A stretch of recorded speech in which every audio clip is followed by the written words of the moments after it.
सांप का जहर। एक गांव में बंकर नाम का किसान रहता था।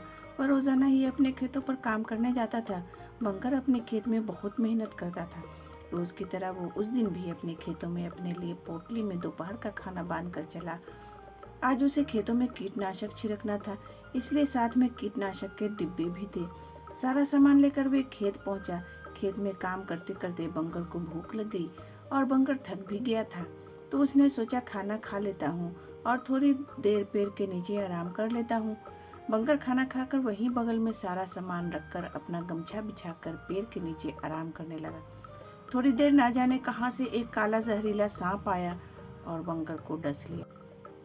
बंकर ने सांप को जाते हुए देख लिया। उसने फौरन अपने पैरों में कपड़ा बांधा कि जहर फैल ना पाए और हंसी से गहरा चीरा लगाकर खून को बहने दिया। खून तो बह गया, लेकिन अब बंकर को मदहोशी छाने लगी। जहर ने अपना असर शुरू कर दिया था। अब बंकर को कुछ नहीं सूझ रहा था। घर भी दूर था। अब उसकी नज़र कीटनाशक पर पड़ी। उसने सोचा तड़प तड़प कर मरने से अच्छा है कि एक बार में ही खात्मा हो जाए। तो उसने कीटनाशक पी लिया और घर की ओर चल दिया। ये वह सोचते हुए जा रहा था कि अगर रास्ते में मैं मर गया तो कोई ना कोई लाश घर पहुंचा ही देगा। अब उसने घर की पगडंडी पकड़ ली और चला घर की ओर। कुछ देर में वो घर पहुंचा, पर वो अब तक जिंदा था। फिर उसने सारी बात घर वालों को बताई। बेटा बोला चलो अस्पताल, और वो दोनों रिक्शे से अस्पताल पहुंचे। डॉक्टर ने देखा तो बंकर की हालत बिल्कुल ठीक थी।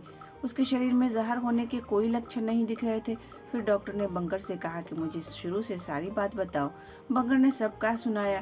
डॉक्टर बोले तुमने समझदारी दिखाई, कपड़ा बांधकर चीरा लगाया जिससे जहरीला खून निकल गया, और कीटनाशक पीने से तुम्हारे शरीर में जहर का असर खत्म हो गया, क्योंकि जहर ही जहर को काटता है। ये सब सुनकर सबको हैरानी हुई कि उस वक्त बंकर ने मरने के लिए ही सही एक बुरे वक्त की सफ़र करनी चाहिए, लेकिन चाहे जो भी क्या हो उसने वो अभी सबके सामने जिंदा खड़ा है।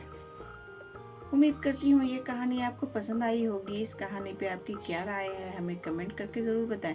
कहानी पसंद आई है तो लाइक और शेयर करना बिल्कुल भी ना भूलें।